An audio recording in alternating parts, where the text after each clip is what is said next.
sida caadiga waxaan ku jirnaa socodkii jimcaha waxaa loo baahan yahay oo kale in murqaha iyo uruqda hoose loo raaxeeyo heerka caafimaadka wadnahaagu yahay markaad buurta fuushid waxaad tijaabin kartaa wadnahaaga iyo sanbabkaagu awoodda ay leeyihiin la ogaado heerka caafimaadka sanbabkaagu yahay iyo bal inay wax cillada wax xanuun ku soo jirto iyo in kale ilaahay mahadii si wanaagsan baan u soo fuulnay rag isagoo yaacay yimaadeen waa meydka qaybtii xagga darwaaje eegayay waxaanu jawiga iyo deegaanka noo muuqday ma sha Allah aad iyo qurux badan yahay bismillaahir rahmaanir rahiim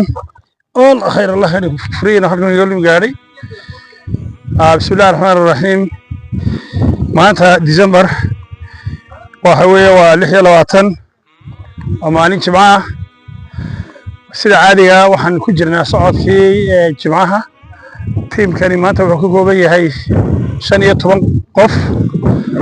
halka ay afar kalena ay buurta hoosteeda ka noqdeen waa runtii waa maalin aad u khayr badan oo jimicsiga ku wanaagsan marka la soo cibaadeysto waxaa loo baahan yahay oo kale in murqaha iyo uruqda hoose loo raaxeeyo la ogaado heerka caafimaadka sanbabkaagu yahay heerka caafimaadka wadnahaagu yahay markaad buurta fuushid waxaad tijaabin kartaa wadnahaaga iyo sanbabkaagu awoodda ay leeyihiin ilaahay qaadir raxmaankii uu siiyey iyo bal inay wax cillada wax xanuun ku soo jirto iyo in kale ilaahay mahadii si wanaagsan baan u soo fuulnay rag isagoo yaacay yimaadeen casarkii baan ku dul tukanay ilaahay naga aqbalo meeshan taaganay maanta waxa loo yaqaanaa meydalka waa meydalka qaybtii xagga darwaaje eegayay waxaanu jawiga iyo deegaanka noo muuqday ma sha Allah aad iyo qurux badan yahay nin walba ilaahay wuxuu ku siiyay ku haystaa laakiin beero waaweyn oo wanaagsan deegaanku aad buu barwaaqaysan yahay sida ka muuqata maalintan oo kale muruqa iyo maskaxda labaduba way soo reystaan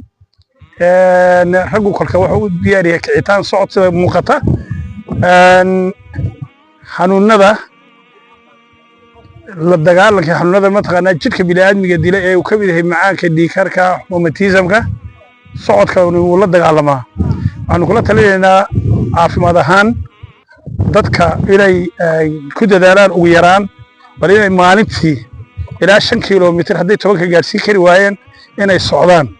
taas ayaa muujinaysa inay xanuuno badan oo daawo u baahnay ay hoos u dhacaan marka insha Allah khayr baan rajaynaynaa waanan si caraabayna boor baan u soconaaye Allah nabad Ethiopia bye bye wa beladul amin salaamu alaykum